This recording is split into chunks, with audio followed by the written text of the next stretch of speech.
बिस्मिल्लाहिर्रहमानिर्रहीम। अस्सलाम वालेकुम रहमतुल्लाहि व बरकातहू। साथियों, कैसे हैं आप सब? उम्मीद है कि सब खैर व आफियत से होंगे। अल्लाह ताला आप सबको अपने हिफ्ज़ व ईमान में रखे। साथियों, आज हम बात करेंगे सर चकराना पे। जैसा कि नाम से ही ज़ाहिर है कि इस मर्ज़ में सर चकराता है, आँखों के आगे अंधेरा आ जाता है, मरीज़ सही तरह से ना खड़ा हो सकता है ना बैठ सकता है। मर्ज़ की इब्तिदा में अगर मरीज़ घुटनों के बल बैठा हो और अचानक खड़ा हो जाए तो सर चकराना शुरू हो जाता है, आंखों के आगे अंधेरा आ जाता है, पतंगे से उड़ते नज़र आते हैं उसकी आंखों के सामने। अगर यही मर्ज़ थोड़ा सा शिद्दत इख्तियार कर जाए तो मरीज़ अगर खड़ा है तो उसे खड़े खड़े हुए भी चक्कर आना शुरू हो जाते हैं, सर चकराता है, डिजीनेस जिसे कहते हैं वो फील होती है।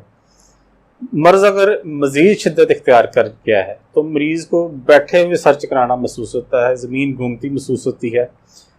जो मरीज़ है वो अक्सर अपने होशोवास खो बैठता है और इसका जो दौरानिया है वो चंद लम्हों से लेकर चंद घंटों तक हो सकता है और इस दौरानी में मरीज़ दुनिया माफिया से बेखबर हो जाता है, उसे कुछ पता नहीं होता मैं कहाँ हूँ कहाँ नहीं हूँ। अच्छा, अब इसके असबाब की तरफ आते हैं। इसके कई असबाब हैं। सबसे पहले जो है वो दिमाग को खून की सप्लाई कमी वाक़या हो जाना। अब इस दिमाग को खून की जो सप्लाई में कमी आई है इसकी मुख्तलिफ वजूहात हैं। या तो खून गाढ़ा हो गया है जिसकी वजह से दिल है वो खून को सही प्रेशर से पंप नहीं कर पा रहा। अच्छा, और ये गाढ़ा खून जो होता है ये खून की जो बारीक नालियाँ जिन्हें अरूक शारिया या कैपिलरीज कहा जाता है, वहाँ से सही तसलसल से, सही रफ्तार से, सही तरह से नहीं गुजर पाता। अच्छा, ये कैपिलरीज या अरूक शारिया होती हैं, ये खून की बहुत बारीक नालियाँ होती हैं। इसमें से जो खून के खुलियात हैं वो एक कितार से एक तरतीब से ही सफ़र कर पाती हैं, यानी कितनी बारीक होती हैं। अच्छा, इसका जो दूसरा सबब है दिमाग को खून की सप्लाई कम वाक़या होना। इसके अलावा दिल के पट्टों की कमज़ोरी यानी कि ज़ुफ़ क़ल्ब भी इसका अहम सबब होता है, जिसकी वजह से खून सही तरह से पंप नहीं हो पाता, यानी दिल कमज़ोर है वो उसको पंप नहीं कर पा रहा सही तरह। इसके अलावा जो जिस्म में खून की कमी जिसे अनीमिया भी कहा जाता है वो भी इसका अहम सबब होता है।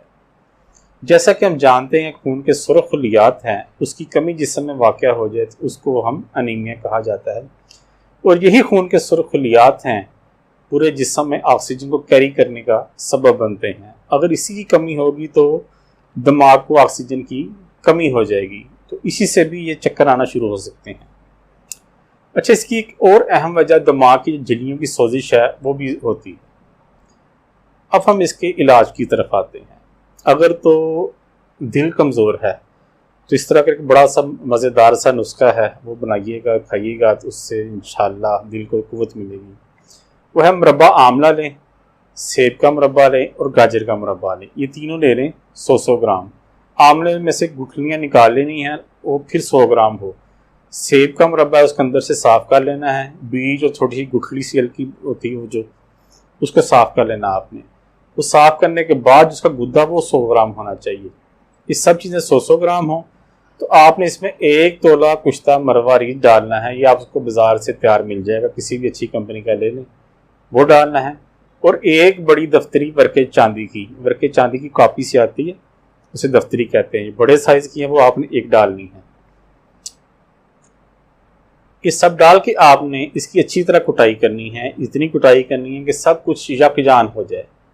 इसके आपने 1 से 2 बड़े चम्मच जो हैं वो निहार मुँह लेने हैं, या खाना खाने के 2 घंटे बाद आप दूध से ले लें। अगर तो खून की कमी है तो बकरी की कलेजी, चुकंदर, फल, कच्ची सब्जियां, सलाद, इस तरह की चीज़ों का वाफर इस्तेमाल करें। शोरबे वाली ग़िज़ाएँ वो खाएँ।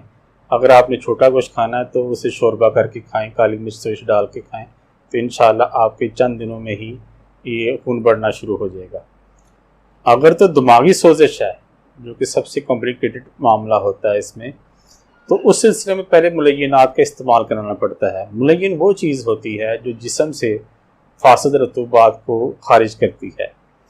उसके बाद हम ऐसी अद्वियात इस्तेमाल कराते हैं जिससे दिमाग को कुव्वत मिले। अच्छा, जब दिमाग को कुव्वत देने के लिए एक नुस्खा है बहुत ज़बरदस्त, उसके बहुत ही ज़बरदस्त नताइज हैं और ये अक्सर झिल्लियों की सोजिश भी दूर कर देता है।